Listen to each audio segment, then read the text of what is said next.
భారతదేశం మరొక సంచలనాత్మకమైనటువంటి అడుగు వేసింది. వేసే అవకాశం ఉంది. ఇప్పుడు బ్రిక్స్ అనేటటువంటిది ఏదైతే Brazil, Russia, India, China, South ఆఫ్రికాలతో కూడినటువంటి బ్రిక్స్. ఇది నాటో లాగా తయారు చేయాలన్నటువంటిది చైనా ఆలోచన.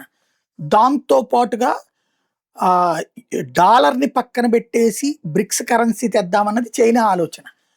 లేదా తమదైనటువంటి యువాన్లని ఈ బ్రిక్స్ దేశాల మీద రుద్దాలన్నటువంటిది చైనా ఆలోచన. ఈ బ్రిక్స్ దేశాలు నిదానంగా 20 దాకా చేరే పరిస్థితి ఉంది. 50 దాకా చేరినా ఆశ్చర్యపోనక్కర్లేదు.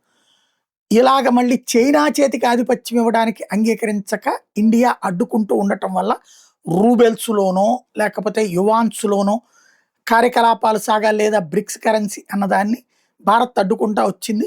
భారత్ ప్రస్తుతం బ్రిక్స్ అధ్యక్ష స్థానంలో ఉంది.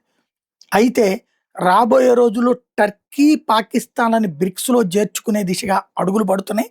అదే జరిగిందంటే భారతదేశం బయటకు వచ్చేస్తుందా అన్న చర్చ నడుస్తోంది.